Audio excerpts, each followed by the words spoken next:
बहुत पुराने जमाने की बात है। दूर किसी गांव में अब्दुल रहमान नामी एक शख्स रहता था, जिसके वालिदैन इस दुनिया से जा चुके थे और वह अकेला ही अपनी जिंदगी गुजार रहा था। उसका कारोबार कुछ ज्यादा नहीं था, लेकिन जो कुछ था वह सब्र शुक्र से अपना गुजर बसर कर रहा था।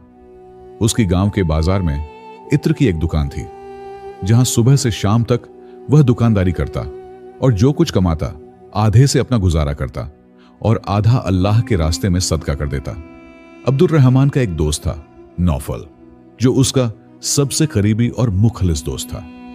नौफल गांव का एक बड़ा ताजिर था, मगर उसकी दोस्ती में बहुत बड़ा लालच और बनावट मौजूद थी और अब्दुल रहमान इस बात को नहीं जानता था। अब्दुल रहमान की जिंदगी सादगी से गुजरती, मगर उसके दिल में एक खलिश थी कि वह अब तक हज या उम्र की जियारत को न जा सका। एक रात जब अब्दुल रहमान अपने कमरे में सो रहा था, उसने ख्वाब देखा जिसमें उसके मरहूम वालिद उसके सामने बैठे थे। उन्होंने कहा, बेटा अब्दुल रहमान, तू अब तक अल्लाह के घर की जियारत के लिए क्यों नहीं गया? फौरन बगैर ताखीर के मुकद्दस मकामात की जियारत को निकल जा। यह तेरे लिए जरूरी है और अल्लाह तेरी राह आसान करेगा। अब्दुल रहमान की आंख खुली तो उसका दिल बेकरार था। बाप की बात उसके कानों में गूंज रही थी। सुबह फज्र की अजान से पहले वह उठा, वुजू किया और अल्लाह से दुआ मांगी कि उसे सफरे हज की तौफीक दे। उसने फैसला कर लिया कि वह अपने वालिद की बात मानेगा, चाहे सफर कितना ही दुश्वार क्यों ना हो। उस जमाने में जियारत का सफर आसान न था। या तो बैलगाड़ियों से सफर होता या पैदल चलना पड़ता। अब्दुल रहमान ने अपना छोटा सा कारोबार समेट लिया। जो कुछ उससे मिला उसने उसे बेचकर कुछ रकम सफर के खर्चों के लिए रख ली।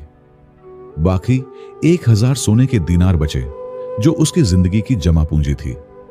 उसने सोचा कि जियारत से वापसी पर इन्हीं दीनारों से वह दोबारा कारोबार शुरू करेगा। मगर सफर में इतना माल ले जाना खतरनाक था, क्योंकि चोरों और डाकुओं की भरमार थी। अब्दुल रहमान ने गहरी सांस ली, एक मटके में अपने 1000 दीनार रखे, उसे जैतून के तेल से भर दिया और ढक्कन से बंद कर दिया ताकि कोई राज ना जान सके। वह इस मटके को अपने साथ ले जाने की बजाय महफूज रखना चाहता था।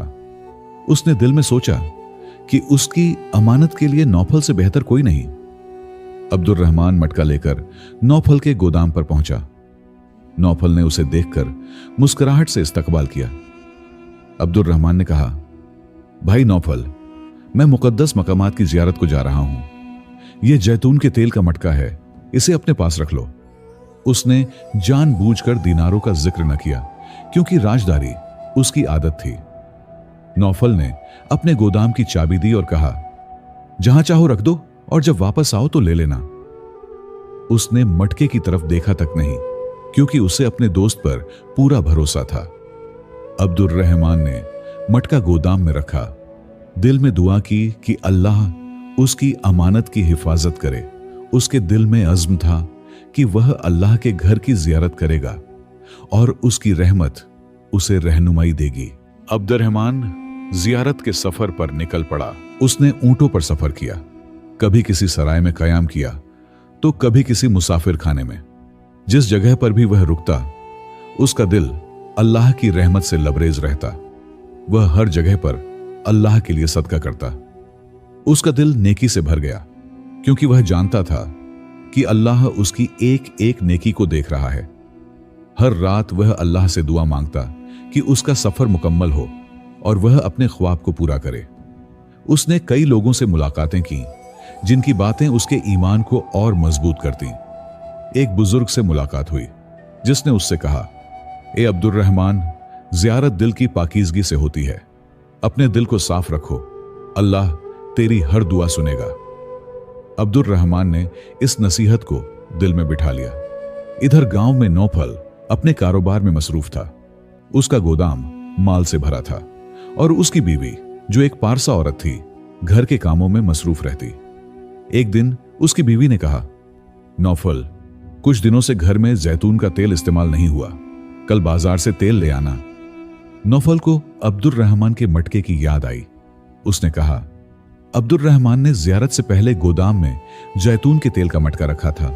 उसमें से कुछ तेल ले लो। वैसे भी वह तेल अब पुराना हो चुका होगा, शायद खराब भी हो गया हो। मगर उसकी बीवी ने सख्ती से कहा, यह तुम क्या कह रहे हो? किसी की अमानत को छूना गुनाह है।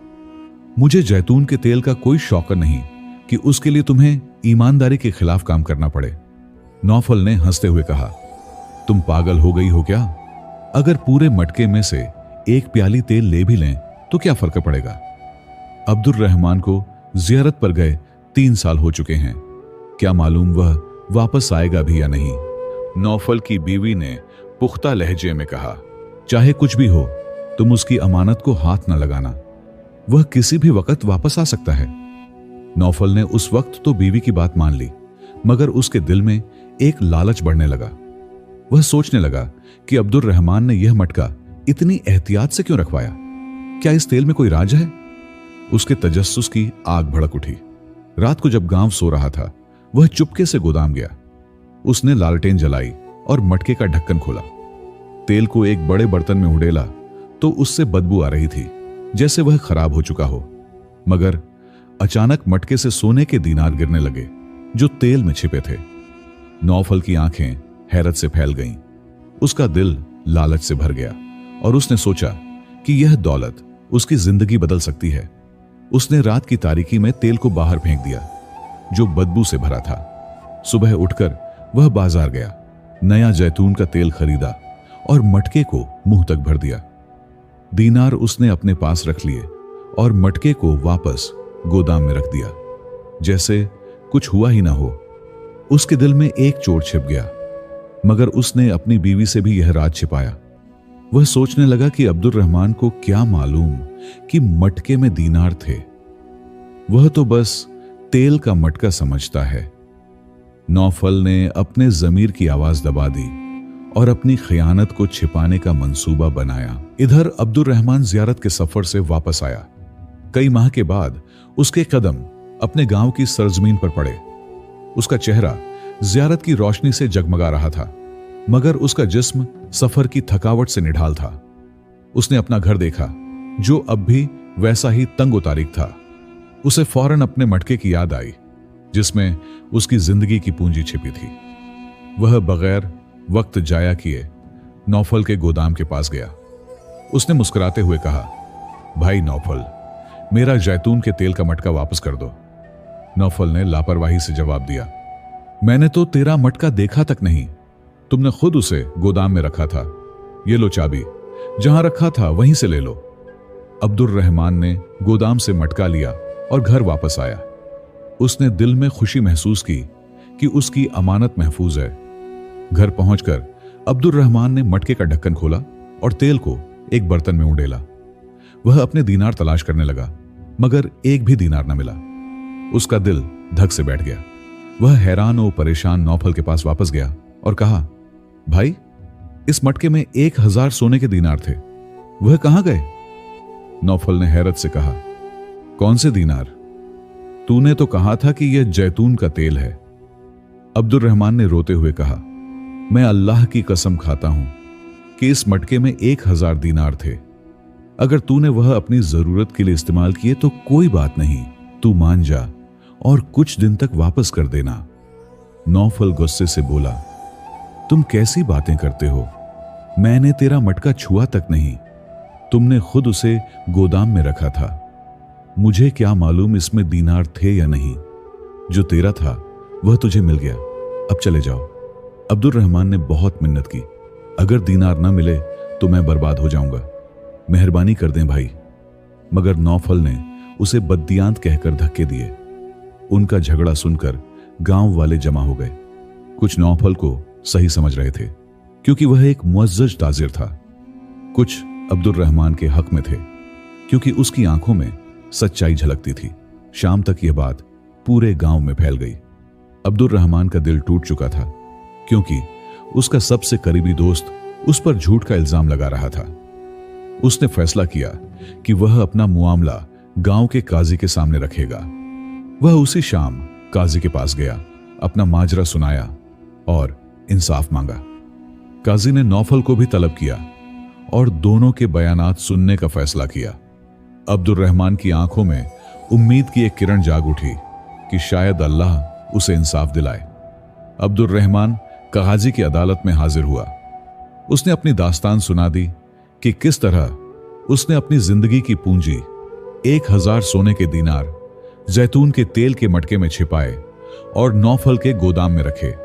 उसने कहा, मैंने राजदारी की वजह से किसी को नहीं बताया, लेकिन अल्लाह की कसम खाता हूं कि मटके में दीनार थे।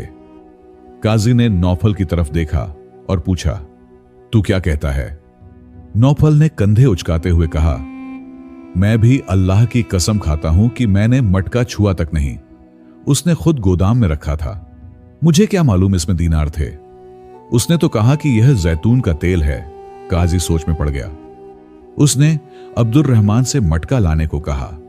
जब मटका अदालत में पेश किया गया, काजी ने उसका तेल देखा और उसे चेक किया।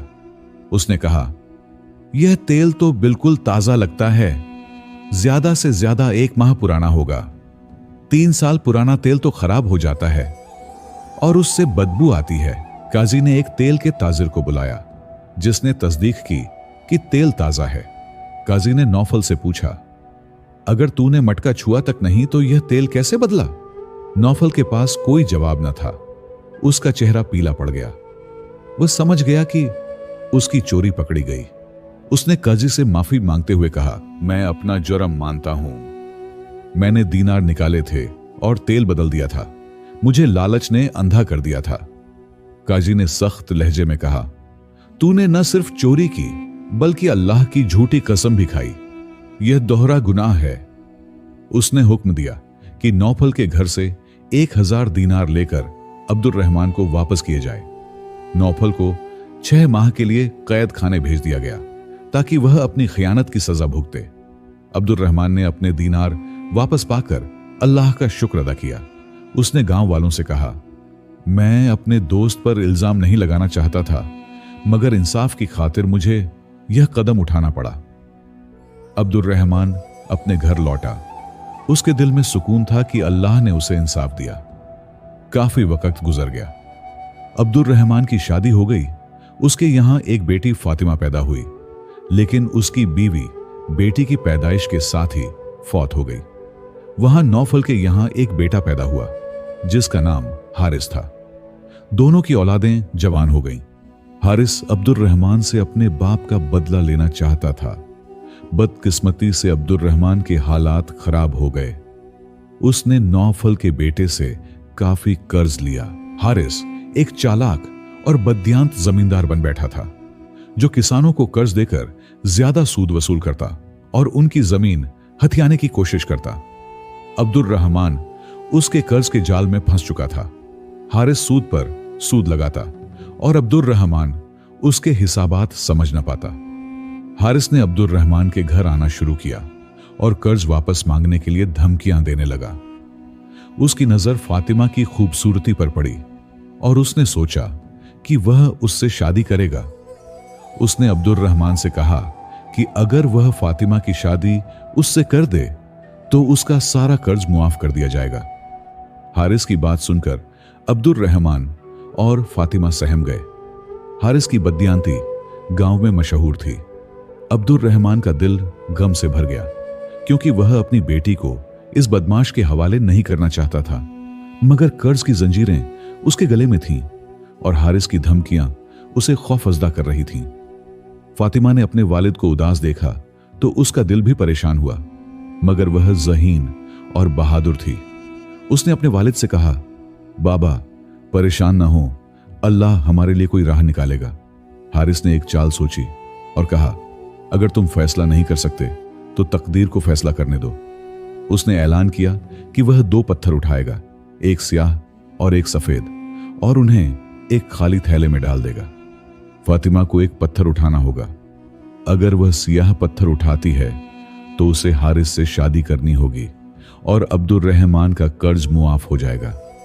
अगर सफेद पत्थर उठाती है तो शादी की जरूरत नहीं होगी और फिर भी कर्ज मुआफ हो जाएगा। लेकिन अगर वह पत्थर उठाने से इनकार करती है तो अब्दुर रहमान को कैद खाने भेज दिया जाएगा। गांव वालों की मौजूदगी में वह सब एक पत्थरों वाली पगडंडी पर जा खड़े हुए। हारिस ने झुककर 2 पत्थर उठाए, मगर फातिमा की तेज निगाहों ने देख लिया कि उसने दोनों स्याह पत्थर उठाए और थैले में डाल दिए। हारिस ने फातिमा से एक पत्थर उठाने को कहा। फातिमा के लिए यह मुश्किल लम्हा था। अगर वह पत्थर उठाती तो दोनों स्याह थे, यानी उसे हारिस से शादी करनी पड़ती। अगर इनकार करती तो उसके वालिद को कैद का सामना करना पड़ता। मगर फातिमा ने फौरन एक मंसूबा बनाया। उसने थैले में हाथ डाला, एक पत्थर निकाला और उसे देखे बगैर घबराहट का ड्रामा किया। वह चीखी, हाय, मेरा हाथ फिसल गया, और पत्थर पगडंडी पर गिरा दिया, जहां वह दूसरे पत्थरों में गुम हो गया। उसने मासूमियत से कहा, हाय, मैं कितनी अनाड़ी हूं, लेकिन कोई बात नहीं, आप थैले में दूसरा पत्थर देख लें, उससे पता चल जाएगा कि मैंने कौन सा पत्थर उठाया था। हारिस ने थैले से दूसरा पत्थर निकाला जो सियाह था। सबने मान लिया कि फातिमा ने सफेद पत्थर उठाया था, क्योंकि हारिस अपनी बददियांती सबके सामने न मान सकता था। उसे मजबूरन यह बात कबूल करनी पड़ी। इस तरह फातिमा की जहानत ने न सिर्फ उसे हारिस से शादी से बचाया, बल्कि अब्दुर रहमान का कर्ज भी मुआफ करा दिया। गांव वालों ने फातिमा की अक्लमंदी की दाद दी और हारिस शर्मिंदगी से सर झुकाए चला गया। अब्दुर रहमान ने अपनी बेटी को गले लगाया और कहा, बेटी, तूने मेरी इज्जत बचाई, अल्लाह तेरी हिम्मत को और बढ़ाए। फातिमा ने मुस्कुराते हुए कहा, बाबा, अल्लाह पर भरोसा रखें, अल्लाह ही सबको पालने वाला है। कुछ दिन बाद अब्दुर रहमान ने अपनी बेटी की शादी एक अच्छे घराने में कर दी। अब्दुर रहमान का वह दोस्त जिसे कल तक अब्दुर रहमान अपना बहुत अच्छा दोस्त समझता था, वह बहुत बड़ा धोखेबाज निकला। पहले उसने अब्दुर रहमान के सिक्के चुरा लिए और बाद में जब उसका एक ही बेटा पैदा हुआ तो उसे भी इस काम पर मजबूर किया कि वह अब्दुर रहमान की बेटी से शादी करे और उसे जलील करके अपने बाप का बदला ले, क्योंकि अब्दुर रहमान ने उसके बाप को काजी के सामने जाने पर मजबूर किया था। लेकिन मेरे दोस्तों, मैं आप सबको एक नसीहत करना चाहता हूं कि दोस्त हमेशा उसे बनाए जो वाकई ही दोस्त कहलाने के लायक हो। कहीं ऐसा ना हो कि इस दुनिया की खातिर कल आखिरत में भी हमें अपने दोस्तों की वजह से सख्त अंजाम भुगतना पड़े। कोशिश करें जितना हो सके महदूद रहें, ताकि लोग आपसे फायदा ना उठा सकें और आप अपनी हिफाजत खुद कर सकें। उम्मीद करता हूं आपको यह आज की छोटी सी नसीहत पसंद आई होगी। मुझे दीजिए इजाजत, अपना ख्याल रखिए। खुदा हाफिज।